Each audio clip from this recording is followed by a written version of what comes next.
in my case, because I'm a teacher, I can take what I've learned here back to my classroom and start talking about issues with my students and get them thinking in an earlier age, not 41 like I am, about how this is going to play itself out. Every presentation and every seminar that I've been to has been entertaining, educational, lively, and kept me engaged the whole entire time. So my favorite part of WPC is who's in the room. The humanity in the room is unsurpassed at any other conference I've ever been to.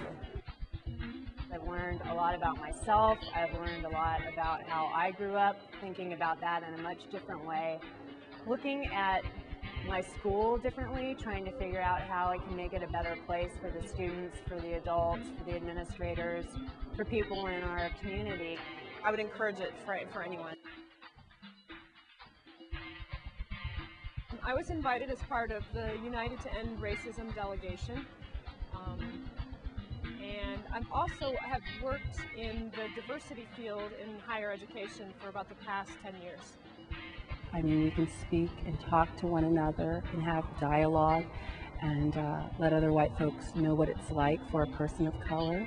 And I don't think that white folks are going to really, truly understand what it is like to be a person of color.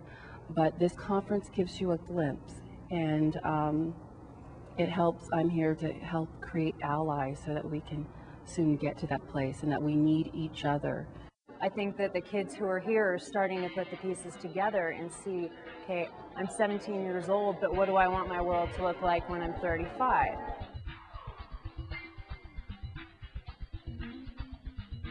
To me, it means the kind of invisible privileges that whites have, that without, by invisible, of course, not being aware of them at all.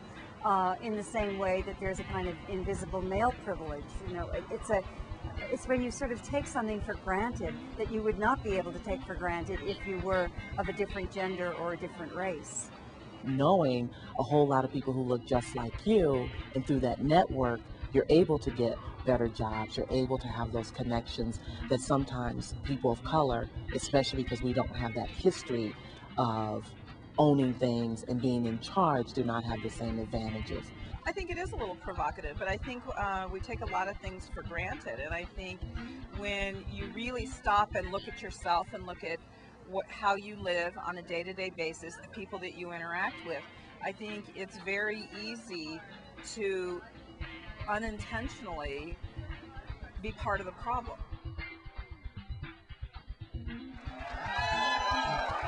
Estamos bien, con corazón, con ganas. That's right.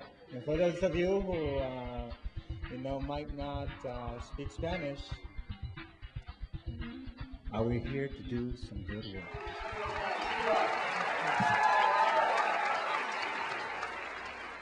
And about the fact that they don't get to cry, and they don't get to shed tears. And so I hadn't realized how much of my socialization had me have white women as weak and vulnerable and not able to handle it, and black women as able to handle it. And what that impact was on black women was I left them alone most of the time. So what I'm saying, I shared that story, folks, so that you can realize that we got to do our work down here to get healed about our own internalized stuff and how that shows up impacting us every day. Am I making sense?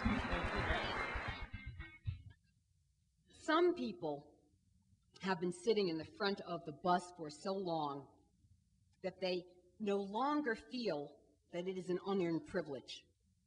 It feels to them like a right. I am so bored of the gay marriage debate. If I could just get the gifts at this point, I am good to go. There's this great coffee maker, Williams-Sonoma. Just as it's difficult to be healthy or to have a good sense of well-being in a toxic physical environment, if we're breathing poisoned air, for example, or drinking polluted water, so it's difficult to be healthy in what I call a toxic cultural environment, an environment that constantly sacrifices our health and our sense of well-being for the sake of corporate profit. And the toxic cultural environment does this in many ways.